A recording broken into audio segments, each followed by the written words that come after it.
오늘 복음과 은혜 17번째 시간, 복음과 은혜의 시리즈 마지막 설교입니다. 다음 주부터는 은혜로 살아간 믿음의 선조들의 삶을 통하여 함께 은혜 나누고자 합니다. 죄 아래에 있는 인간의 비참함, 또 오직 믿음으로 의롭다 하심을 얻은 이신칭의, 성령을 따라 사는 새 생명의 그 은혜들을 함께 나누었습니다.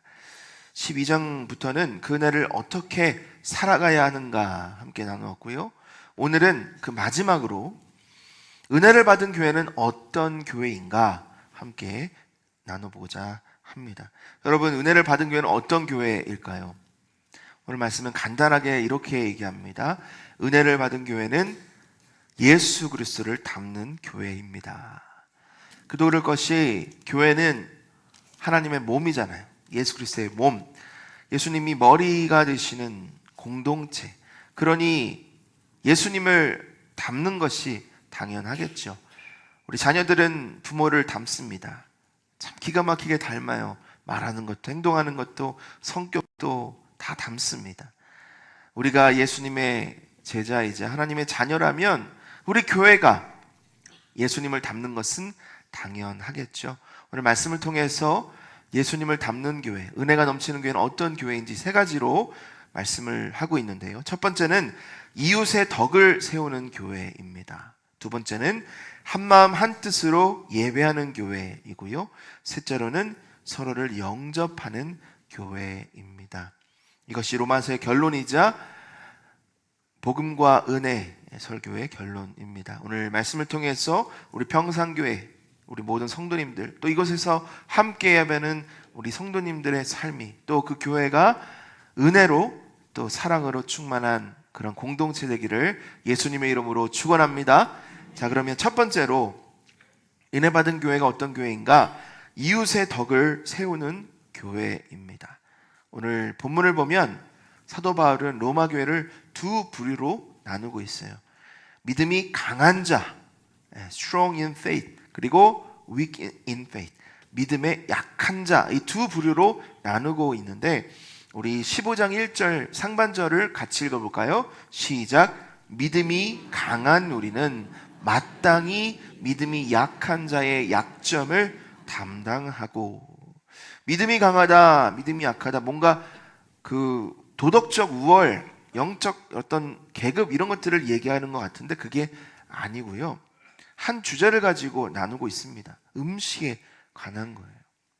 구약에 보면 율법에 분명한 규례들이 있습니다. 이 음식은 정결한 음식이니 먹고, 또 어떻게 먹어야 하고, 이 음식은 부정한 음식이니까 먹으면 안 된다, 이런 규례들이 있는 거예요.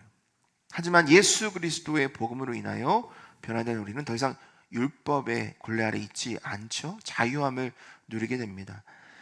하지만 아직도 유대인 성도들은 이 율법의 규례, 또 음식에 대한 규례 아래 있어서 자유함을 누리지 못하는 거예요. 사도 바울은 이들을 믿음이 약한 자들, 그들의 약점이라고 표현을 하고요.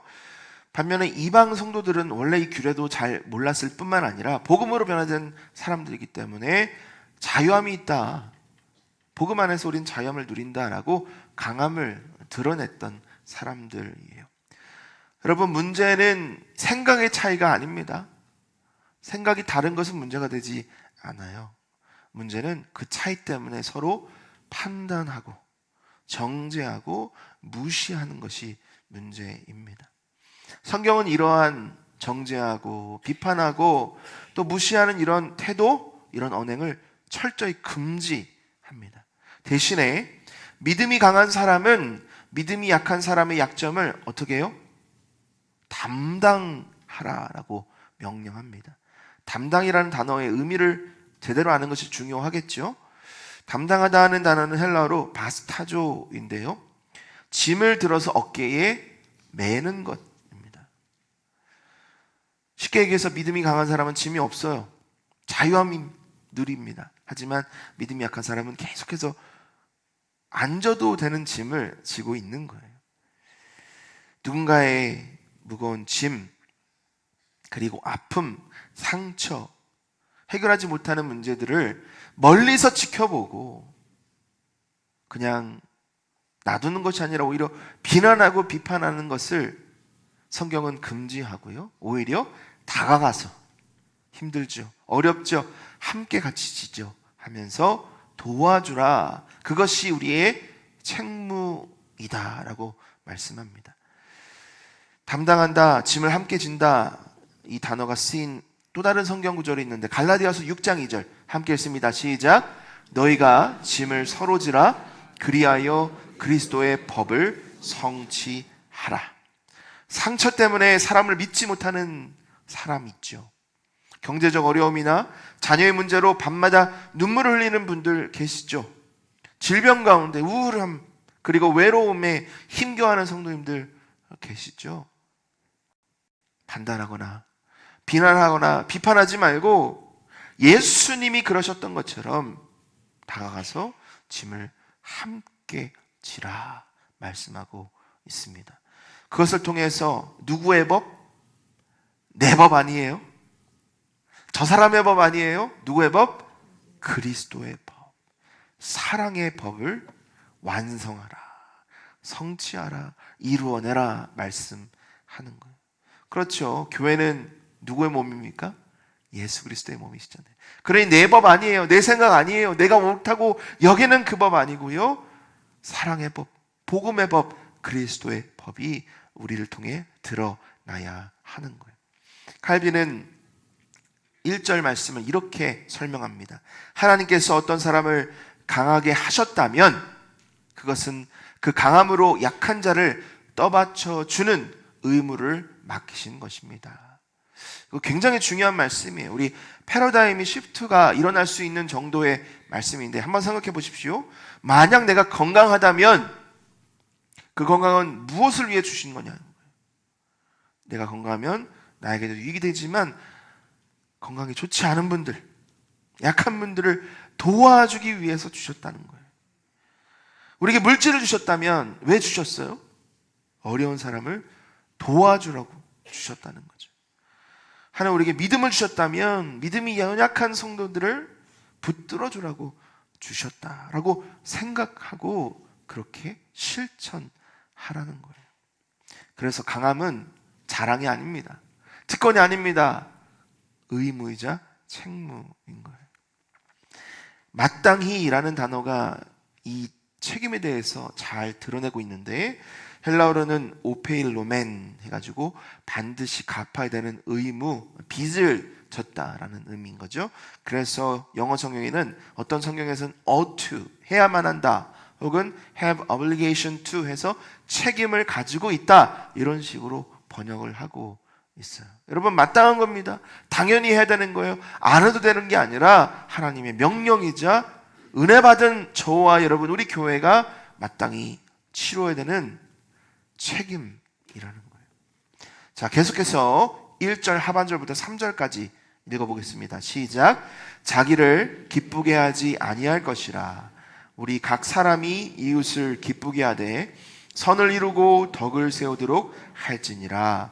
그리스도께서도 자기를 기쁘게 하지 아니하셨나니 기록된 바 주를 비방하는 자들의 비방이 내게 미쳤나이다 함과 같으니라.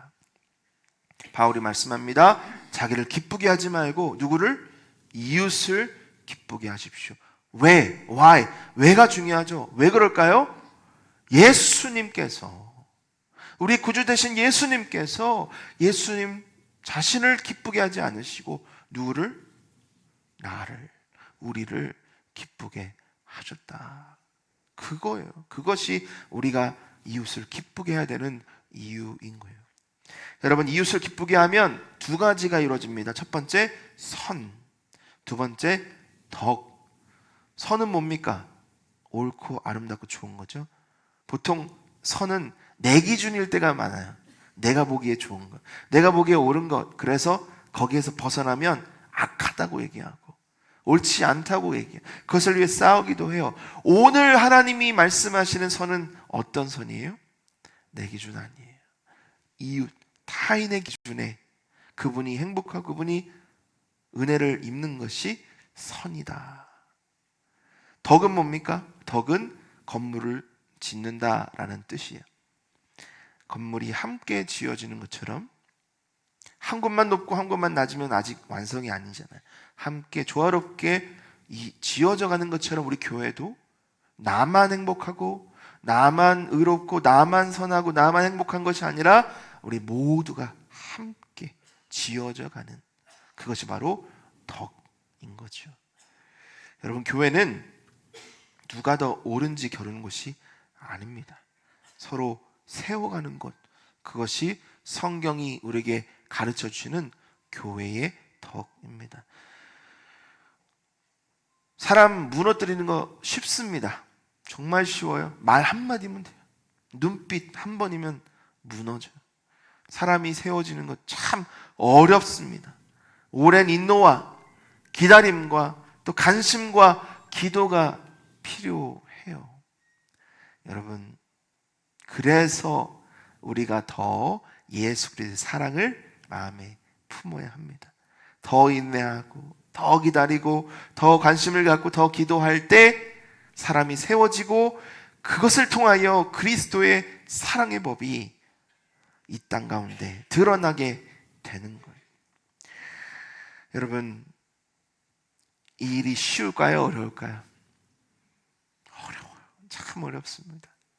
그래서 우리는 예수님을 생각합니다. 하나님의 본체이신 예수님, 그 예수님께서 자신을 기쁘게 할 모든 권리와 권세를 가지신 예수님께서 하늘 보좌 영광을 내려두시고 인간의 몸으로 이 땅에 오셨어요. 배신당하시고 십자가를 지시고 조롱과 수치를 참으셨어요. 누구를 위해서? 첫 번째는 하나님 아버지의 영광을 위해서, 그리고 두 번째는 저와 여러분을 위해서. 더 중요한 것은 우리는 이웃이 아니었어요. 하나님의 대적 원수였어요. 그럼에도 불구하고 하나님 아버지의 영광을 위해, 또 우리의 이익을 위해서, 유익을 위해서 이 땅에 오신 거죠. 우리가 따라가야 할 곳이 바로 그 길입니다. 십자가의 길, 사랑의 길, 인내의 길, 이웃을 높여주고 세워주는, 약한 자의 약점을 꼬투리 잡고 공격하는 것이 아니라 덮어주고 담당하는 그런 교회, 그 교회가 바로 우리 평상교회가 되기를 예수님의 이름으로 축복합니다. 두 번째는 한마음 한뜻으로 예배하는 교회입니다. 4절을 함께 읽습니다. 시작. 무엇이든지 전에 기록된 바는 우리의 교훈을 위하여 기록된 것이니 우리로 하여금 인내로 또는 성경의 위로로 소망을 가지게 함이니라. 자, 4절에 보니까 무엇이든지 전에 기록된 바는, 그 기록된 것은 무엇일까요? 성경입니다. 구약 성경. 아직 신약 성경은 완성되지 않았기 때문에 무엇이든지 전에 기록된 바를 의미하는 것은 바로 구약 성경이에요. 바울은 지금 교회가 하나 되기 위해서 가장 중요한 또 다른 한 가지를 제시하고 있는데 바로 하나님의 말씀입니다. 세상에는 참 다양한 모임들이 많아요. 다양한 목적으로, 다양한 거리로 모여있는 모임들, 다 자기가 좋은 곳에, 원하는 곳에 그 모임을 가죠. 우리 교회는 어떻습니까? 어떤 목적이에요? 어떤 이유로 이 자리에 여러분들 모여 계십니까? 우리 하나님의 영광이죠. 여러분, 그것이 바로 하나님의 말씀입니다. 하나님 우리 말씀 통하여서 우리가 왜 모이는지, 와서 무엇을 해야 할지를 알려주시잖아요. 그래서 여러분, 교회의 중심에는 뭐가 있어야 된다? 말씀이 있어야 하는 거예요. 말씀은 여러 가지 유익이 있습니다. 5가지가 있어요. 첫 번째는 뭐냐면 교훈이에요. 교훈. 성경이 무엇이 옳고 그른지를 가르쳐주는 기준이 되는 거죠. 첫 번째 우리가 얘기했잖아요. 선, 기준. 하나님이 원하시는 기준은 내 기준이 아니에요. 하나님의 말씀으로 하나님을 사랑하고 이웃을 사랑하는 것, 그것이 바로 교훈이죠. 두 번째는 인내입니다. 인내. 고난 가운데서도 버틸 힘을 주시는 거예요. 내가 너와 항상 함께한다. 내가 너를 사랑한다. 나의 피난처가 되고 돌파요 산성이 된다. 이런 말씀이 우리에게는 인내할 수 있는 힘이 되어 주잖아요. 세 번째로는 위로입니다. 위로. 낙심한 영혼을 일으켜 세워주는 것. 물 가운데 불 가운데 갈지라도 내가 너를 버리지 않는다. 외로운 우리에게 정말 위로가 되는 하나님의 말씀이잖아요. 그 다음에 뭘까요? 소망이에요. 소망. 단순히 위로만 받고 끝나는 게 아니라 영원한 미래 하나님의 약속을 기억하며 소망으로 인도하는 것. 그것이 말씀이 주는 은혜입니다. 그러면 이러한 은혜의 증거들이 성경에 많이 기록되어 있지 않습니까? 시편을 보십시오. 시편에는 다 들어있어요. 교훈도, 인내도, 위로도, 소망도. 다윗이 어떤 사람입니까? 수많은 고난과 역경을 견딘 사람이잖아요. 그가 어떻게 견뎠어요? 자기가 열심히 노력해서 아니에요. 하나님의 말씀, 하나님 주시는 은혜로 견뎌 나갔던 거예요. 예레미야는 어떻습니까? 눈물의 선지자, 백성들의 죄와 어쩔 수 없이 다가오는 심판을 보며 눈물을 흘리며 하나님의 말씀을 선포했던 사람이에요. 결국 예루살렘이 완전히 파괴가 되고 황폐한 예루살렘을 보며 그는 눈물만 흘리지 않아요. 뭘 선포합니까? 하나님의 회복의 말씀을 선포하는 거예요. 그렇게 네 가지, 자, 5가지라 그랬어요. 그럼 5번째는 뭘까요? 바로 오늘 핵심 주제인 하나됨의 은혜입니다. 5절 말씀 같이 읽습니다. 시작. 이제 인내와 위로의 하나님이 너희로 그리스도 예수를 본받아 서로 뜻이 같게 하여 주사. 교회가 말씀 중심으로 모이면요, 교회는 하나가 되는 거예요. 서로 뜻이 같게 된다고 해서 모든 사람이 똑같은 생각한다, 모든 사람이 동일한 의견을 가진다, 모든 사람이 동일한 행동을 한다? 아니죠. 그럴 수가 없죠. 어떻게 그래요? 우리는 다 다르잖아요. 연배도 다르고 성격도 다르고 직업도 다르고 성장 배경, 경험 다 다르잖아요. 그러니 어떻게 같은 생각, 같은 말을 할 수가 있겠습니까? 여러분, 그 뜻이 아니라 우리가 말씀을 붙잡고 나아가면 우리의 마음과 생각이 예수 그리스도를 향하게 된다는 거예요. 우리 서로는 다릅니다. 다를 수밖에 없어요. 하지만 우리의 시선이, 우리의 마음이 말씀으로 나아가면 하나님을 바라보는 거예요. 예수 그리스도를 향해 나아갈 수 있게 되는 거예요. 그래서 멀리 있다가도 예수님을 향해 나아가면 결국은 예수님과 함께 우리가 만나게 된다라는 거죠. 우리가 모두 같은 얼굴을 할 수는 없습니다. 하지만 같은 곳을 바라볼 수는 있는 거예요. 마치 오케스트라 같습니다. 바이올린, 첼로, 플룻, 트럼본, 혼, 베이스, 다양한 악기들이 있잖아요. 소리도 다 다르죠? 근데 지휘자를 바라볼 때, 지휘자의 지휘를 따라갈 때 그 다른 소리는 아름다운 연주가 되는 것처럼 우리가 말씀을 마음에 새기고 예수 그리스도를 바라보면 하나 되어 나아갈 수가 있다라는 거예요. 우리는 주로 무엇을 봅니까? 앞에 보이는 것, 내 눈에 거스르는 것. 좋은 것도 보지만 나쁜 건 어떻게 그렇게 기가 막히게 보는지 너무 잘 보여요. 그렇게 하지 말고 누구를 바라보라? 예수 그리스도만 바라보라는 거예요. 그래서 사도 바울은 말합니다. 예수 그리스도를 본받아. 닮는 거예요. 바라보면 닮죠. 부부가 닮는 것은 늘 바라보기 때문이죠. 예수 그리스도를 본받는 것은 예수 그리스도를 바라보는 거예요. 묵상하는 거예요. 생각하는 거예요. 마음에 품고 또 따라가는 거예요. 그래서 우리 교회 기준은 내가 아니라 누가 되어야 된다? 예수 그리스도가 되어야 한다.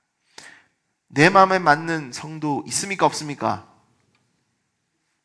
하나도 없어요? 있죠. 내 마음에 안 맞는 성도 있습니까? 없습니까?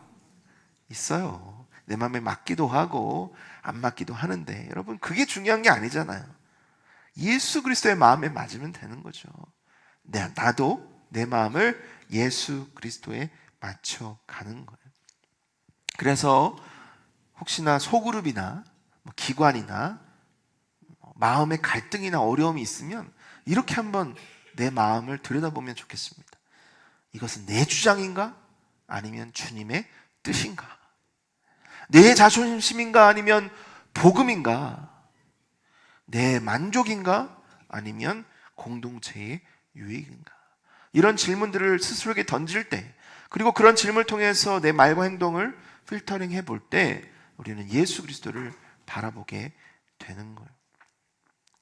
교회의 존재 목적은 하나입니다. 하나님 아버지의 영광이에요. 우리가 예수 그리스도를 본받을 때 하나님을 온전히 영화롭게 할 수 있습니다. 6절입니다. 시작. 한 마음과 한 입으로 우리 주 예수 그리스도의 아버지께 영광을 돌리게 하려 하노라. 한 마음 한 입으로 우리 주 예수 그리스도의 아버지 하나님 아버지께 영광을 돌리는 것, 바로 예배입니다. 우리가 다른 것을 말하고 다른 생각을 갖고 하나님을 예배한다면 하나님이 기뻐하지 않으세요. 예수님 뭐라 그러셨어요? 예배 자리로 나올 때 내 형제에게 잘못된 것을 기억하면 그 예물을 내려놓고 화해하고 와서 예배해라. 왜? 그래야 하나님 그 예배를 기뻐 받아주시니까. 교회의 목적은 행복 아닙니다. 친교 아니에요. 성장도 아닙니다. 교회의 목적은 하나님 아버지의 영광, 예배입니다. 말은 예배, 말은 하나님 영광 하면서도 내가 마음에 좀 안 들면 예배를 못하고 예배를 떠나는 그런 모습, 그건 말과 삶이 다른 거잖아요. 사랑하는 성도 여러분, 우리가 하나님 아버지의 영광을 생각하며 온전히 주님 기뻐하시는 예배를 올려드릴 때 그 예배는 하나님께 영광이, 우리는 은혜가 되는 거예요. 칼빈이 이렇게 얘기합니다. 하나님의 영광이 성도들의 거룩한 연합 가운데서 가장 아름답게 드러납니다. 그렇죠? 우리가 하나 되어 예배할 때 그 예배가 참된 예배가 되고 하나님의 영광이 가장 잘 나타난다는 거죠. 그래서 예수님은 이렇게 기도하셨습니다. 요한복음 17장 21절 함께 읽습니다. 시작. 아버지여, 아버지께서 내 안에, 내가 아버지 안에 있는 것 같이 그들도 다 하나가 되어 우리 안에 있게 하사 세상으로 아버지께서 나를 보내신 것을 믿게 하옵소서. 한 마음 한 뜻 한 입술로 주님을 예배할 때 누가 영광 받으신다? 하나님께서 영광 받으신다. 근데 여러분, 정말 중요한 은혜가 함께 일어나요. 뭐냐면 그렇게 예배하는 교회를 통해 세상이 하나님을 보게 된다는 거예요. 우리에게 주신 지상대의 사명 뭡니까? Go and make disciples. 가서 제자 삼는 것. 아무리 가서 예수 그리스도 믿으라고 우리가 외쳐도요, 우리의 삶이 뒷받쳐 주지 않으면, 우리 교회가 하나 되어 아름답게 나가지 못하면 누가 오겠어요? 누가 우리의 전도를 받겠어요? 물론 하나님 역사하시죠. 하지만 그런 전도, 그런 우리의 외침은 효과적이지 않다라는 거예요. 하나님이 우리에게 바라시는 것 다른 거 아닙니다. 수많은 헌신과 수많은 예물, 수많은 물질이 아니라 하나 되는 것, 하나 되어 주님을 예배하는 것, 그런 예배가 우리 평산교회 가운데 날마다 일어나기를 예수님의 이름으로 축복합니다. 마지막 세 번째는 서로 품어주는 교회입니다. 은혜 받은 공동체, 한 단어로 표현하면 품는다. 7절 말씀 함께 읽습니다. 시작. 그러므로 그리스도께서 우리를 받아 하나님께 영광을 돌리심과 같이 너희도 서로 받으라. 받으라. 이 단어가 오늘 말씀의 핵심입니다. 영어로는 welcome. welcome. 우리 welcome이란 단어 많이 쓰죠? 네, welcome. accept. 받아들인다라는 뜻이. 프로슬람바노라는 단어인데 헬라어로 기꺼이 맞아들이다, 자기 곁으로 데려오다, 한 가족으로 품어준다, 이런 뜻을 갖고 있어요. 사도 바울은 이 단어를 자주 사용하는데 14장에서도 두 번, 그리고 오늘 본문에서도 한 번 씁니다. 14장 1절, 믿음이 연약한 자를 너희가 받되, 그리고 3절, 먹는 자는 먹지 않는 자를 업신여기지 말고 먹는 자를 비판하지 말라. 이는 하나님이 그를 받으셨습니다. 자, 그래서 합쳐서 7절 말씀 함께 읽습니다. 시작. 그러므로 그리스도께서 우리를 받아 하나님께 영광을 돌리심과 같이 너희도 서로 받으라. 누가 먼저 받으셨어요? 예수님이. 우리 하나님이 나를 받아주셨어요. 그래서 나도 받아주는 거예요. 억지로 하는 거 아니에요. 물론 때로는 억지로 해야 될 때도 있어요. 그렇지만 먼저 생각하는 거죠. 하나님 나를 받아주셨다. 이런 나도 받아주셨는데 저 사람 하나 못 받겠나. 내 자신을 정확히 알면 충분히 받을 수 있는 거예요. 로마 교회에 문제가 있었습니다. 갈등이 있었어요. 대립했습니다. 가장 사소한 문제, 먹는 문제 때문에 교회가 갈라질 상황이 됐어요. 무시하고 비판하고 따로 분쟁하고 파당을 만드는 그런 상황 가운데 여러분, 하나님 복음을 선포하시죠. 서로 품으라, 영접하라, 환대해라, 받으라. 예수 그리스도가 우리를 품어 주셨기 때문에 가능한 일입니다. 우리 교회 안에도 이 말씀이 꼭 필요해요. 꼭 우리 교회에 뭐 문제가 있어서가 아니고요, 언제든지 이런 일은 일어날 수 있기 때문이에요. 교회 안에 나와 성격이 다른 사람이 있습니다. 생각이 다른 사람이 있어요. 신앙이 다른 사람이 있어요. 그리고 근본적으로 다른 사람이 있어요. 정말 안 맞는 사람이 있어요. 여러분, 그렇다고 왜 그럴까? 왜 저러지? 그게 아니고요, 나도 사랑하신 예수님이 저 사람도 사랑하신다는 것을 기억하면 받을 수가 있는 거예요. 그래서 사도행전 13장에 그런 은혜가 안디옥 교회 가운데 있었습니다. 자, 13장 1절 말씀을 한번 볼까요? 안디옥 교회에 선지자들과 교사들이 있었습니다. 바나바, 그리고 니게르라 하는 시므온, 구네렛 사람 루기오, 본붕왕 헤롯의 젖동생 마나엔, 그리고 사울, 대표적인 리더들인데 다 달라요. 바나바는 어떤 사람이에요? 구브로 출신의 유대인, 시므온은 니게르, 흑인을 당시에 뜻하는 표현이었는데 우리 미국 비전 트립 가서 이런 단어 쓰면 큰일 납니다. 예, 흑인들을 비하하는 단어로 요즘은 써요. 뭐 니게르라고 하진 않지만 그 단어가 같아요. 그러니까 그런 이제 당시에는 흑인을 이렇게 표현했는데 흑인이었고요. 그리고 시므온 루기오는 구레네 출신 로마 사람이고요. 마나에는 헤롯 왕이죠. 왕과 함께 자란 귀족, 그리고 사울이 다소 출신의 유대인 학자. 이렇게 출신이 다르고 인종이 다르고 배경이 다르고 당시에 생활 어떤 수준이 달랐던 사람이 한 교회에 있었던 것은 복음 때문입니다. 보이스라는 성경 학자가 이렇게 이 구절을 설명합니다. 그들은 예수님을 알았다. 하나님의 아들이신 그분이 죄인인 자신을 조건 없이 품어주셨다는 것을 알았다. 그러므로 그들도 그분이 죽으신 모든 사람을 품어 안았다. 여러분, 이러한 은혜가 오늘 저와 여러분, 우리 교회 가운데 있어야 할 줄 믿습니다. 제가 어제 분당을 다녀왔습니다. 결혼식에 참석하기 위해서 저희 가족 식구들 다 데리고 가느라고 운전을 하고 새벽 5시에 출발했다가 또 영어 예배가 6시에 있어서 5시까지 돌아오느라고 급하게 다녀왔어요. 근데 꼭 가야만 하는 결혼식이었어요. 제가 시카고에서 사역을 할 때 가르치던 제자가 미국에 사는데 결혼한 우리 아내 되시는 자매가 한국에서 유학생으로 와서 한국에서 결혼식을 하게 되어서 갔습니다. 어머니 권사님은 참 저희 가정을 많이 사랑해 주셨던 권사님이시고, PTA라고 그러죠. 고등학생인 아들을 위해서 그 학부모로 기도 모임을 같이 하는 PTA 회장님이시기도 했어요. 그 교회는 참 특별한 교회였습니다. 저에게는. 왜냐하면 정말 힘든 교회였거든요. 갈라진 교회. 시카고는 한인분들이 많습니다. 근데 교회가 다 작아요. 다 쪼개지고 갈라지고 또 갈라지는 그런 교회들이 많아요. 교회 수는 많지만 큰 교회들이 많이 없어요. 그 교회도 그런 교회였습니다.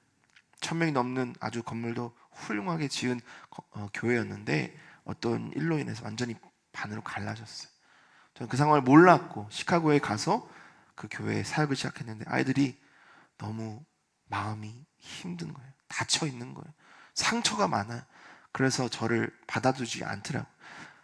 저는 한국에서 온 유학생이고 또 본인들이 어떤 상황인지도 잘 모르는 외지인이니까 그렇죠. 근데 아이들의 마음이 너무 불쌍하고 짠하더라고요. 그래서 할 수 있는 게 뭡니까? 노는 거잖아요. 신나게 아이들이랑 놀았습니다. 많은 것 했어요. 사진 한번 보겠습니다. 네, 발표회도 하고 운동도 하고 수련회도 하고 기도회도 하고. 다음 사진 한번 볼까요? 제 아내가 중간에 있습니다. 저희 신동이가 한 살, 2살 정도 됐을 때였는데 많은 것들을 했어요. 많은 것들을 같이 하고. 근데 그렇게 저도 오픈하고 품고 사랑하며 다가가니까 이 아이들이 마음을 열기 시작하는 거예요. 다음 사진 한번 보여주시죠. 네, 신동이가 아기 때 품고 있던 저 청년이 저렇게 30살이 넘어서 결혼을 하게 되었습니다. 그 친구도 울고 저도 울고 너무나 감격스러운 시간이었습니다. 저는 저 교회에서 사역을 했던 그 시간 동안에 한 가지 정말 중요한 진리를 깨달았어요. 사랑이구나.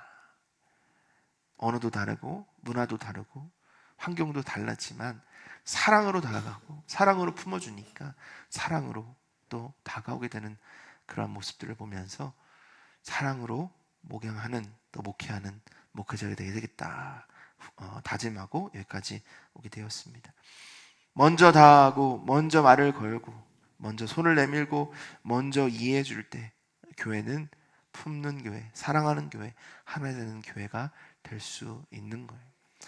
어제 새가족 교육을 하면서 이 말씀을 나누었는데 제 아내가 이 말씀이 정말 마음에 와닿았다고 해서 함께 나눕니다. 오늘 본문에도 꼭 맞는 말씀인데 에베소서 2장 19절 22절 말씀 함께 했습니다. 시작.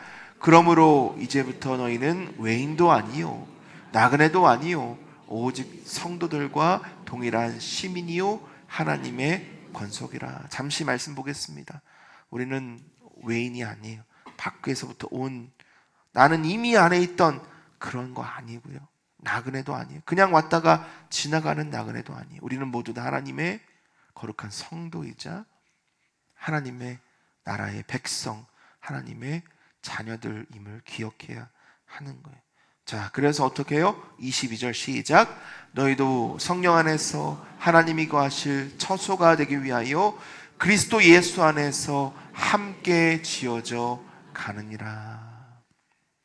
건물이 지어지기 위해선 시멘트가 있어야 돼요.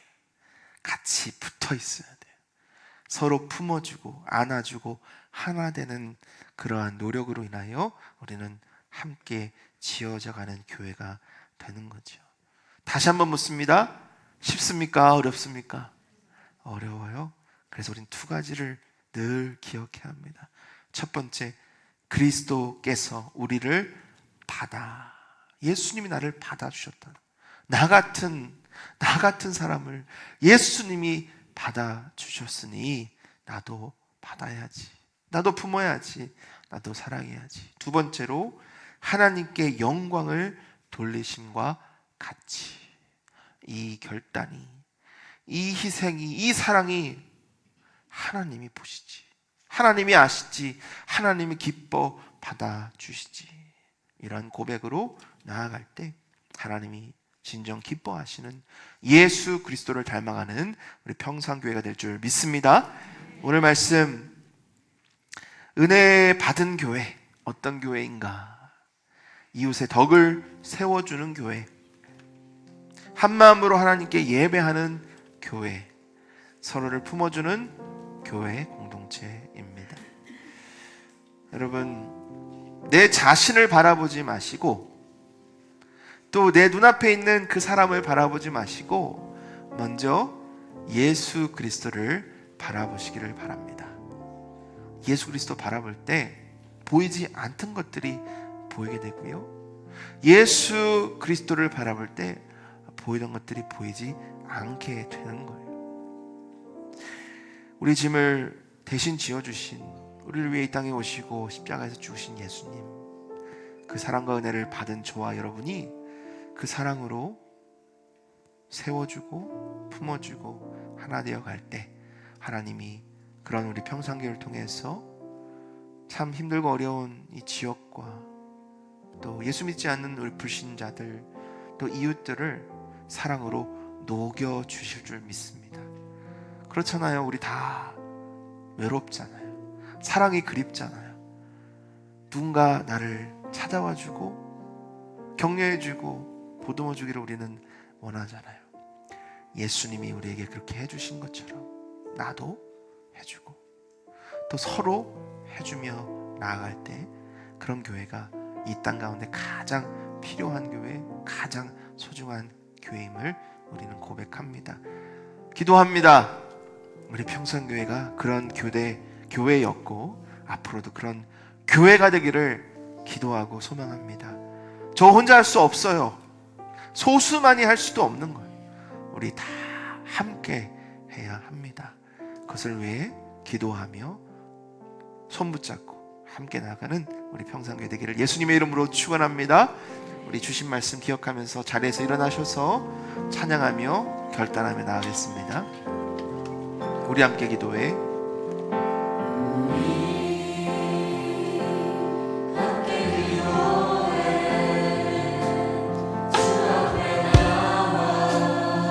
무릎 꿇고 긍휼 베푸시는 주,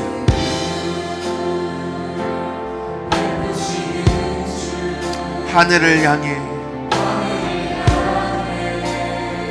두 손들 다시 한번 우리 기도해.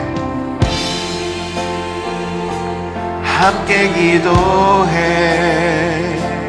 주 앞에 나와 무릎 꿇고 긍휼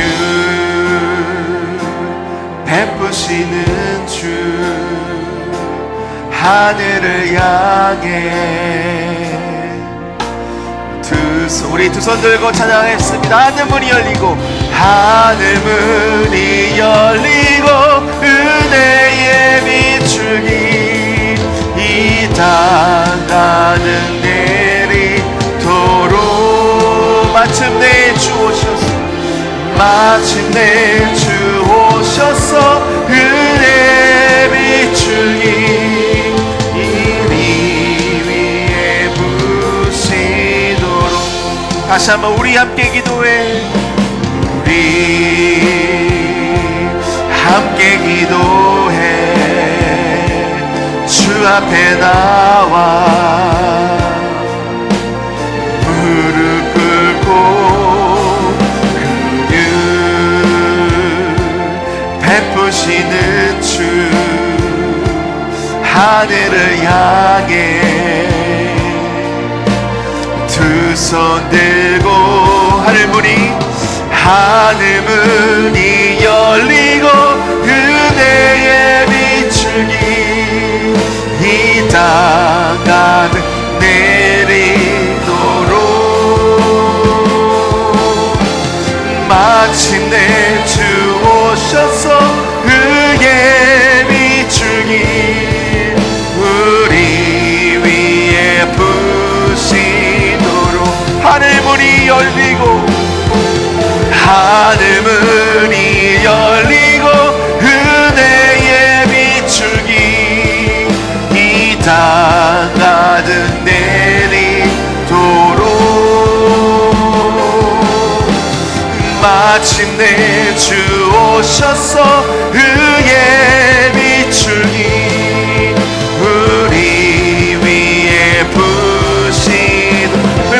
다시 한번 하늘 문이 열리고 하늘 문이 열리고 은혜의 비출기 이 땅 가는 내리도록 마침내 주 오셔서 의의 비추니 우리 위에 부시도록. 여러분, 이 시간 우리 기도할 때 우리의 눈을 한번 들어 하나님의 얼굴을 바라보길 원합니다. 여러분, 그거 아십니까? 하나님은 은혜를 부어주시길 원하세요. 하나님은 은혜의 빗줄기를 내려주시기를 원하세요. 그래서 교회를 찾고 계십니다. 성도를 찾고 계십니다. 그 은혜를 누리고 나눌 그 사랑으로 품고 또 세워줄 그런 교회를 찾고 계세요. 여러분, 우리 평성교회가 그런 교회가 아닙니까? 우리는 그런 교회가 되어야 합니다. 은혜를 누리고 은혜를 흘려보내는 은혜의 빗줄기가 우리를 통해 이 땅 가운데 흘러내려가야 하는 거예요. 여러분, 이 시간 기도하기 원합니다. 하나님, 내가 그런 은혜의 통로가 되기를 원합니다. 우리 평산교회가 그런 은혜의 통로가 되게 하여 주옵소서. 하나 되어 예배하고 사랑하며 품는 그런 행복한 은혜의 공동체가, 사랑 공동체가 우리 평산교회 되게 하여 주옵소서. 내가 그러한 사람이 되게 하여 주옵소서. 우리 주여 한번 부르짖고 기도하며 나아가겠습니다. 주여,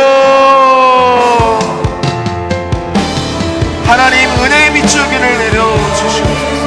하나님의 은혜를 우리 가운데 내려주시옵소서. 하나님의 은혜가, 하나님의 사랑이 우리 가운데 차고 넘치게 하여 주시옵소서. 하나님을 얼마나 사랑하시는지, 나를 위해 이 땅에 오신 예수 그리스도의 그 얼굴을 바라보며 우리 마음에 하나님의 사랑을 담게 하여 주시옵소서. 예수님을 본받기 원합니다. 예수님을 따라하기 원합니다. 예수님이 나를 사랑하시고 희생하시고 피를 흘리시고 죽어주신 것처럼 나도 내가 사랑하는 내 가족들을 위하여 내가 마음이 불편했고 내가 미워했던 그 영혼마저라도 예수님이 나를 위해 오신 것처럼, 예수님이 나를 위해 죽으신 것처럼 내 자아를 죽이고 품고 사랑하게 하여 주옵소서. 주여, 성령이 임하여 우리의 마음을 변화시키게 하시고 말씀이 임하여 깨어지게 하시고 은혜가 우리 가정을 통하여 우리 교회를 통하여 이 땅 가운데 내려지게 하여 주시옵소서. 예수님 다시 오시는 그날 우리 잘했다 칭찬받는 우리 교회 되게 하시고 우리 모든 종을 나누게 하여 주시옵소서. 주님 인도하여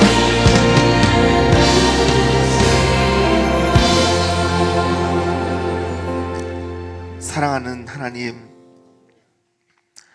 우리가 아직 죄인 되었을 때에 조건 없이 나를 받아주시고 예수 그리스도의 십자가로 내 새 생명을 허락해 준 주님 감사합니다.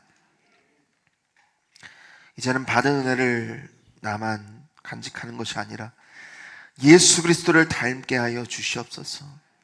내 유익보다 이웃의 덕을 세우는 자, 내 주장보다 공동체의 하나됨을 먼저 구하는 하나님의 자녀되게 하여 주옵소서.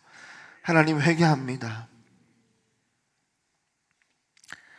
비판하고 비난하고 정죄하였던 나의 모습을 회개합니다.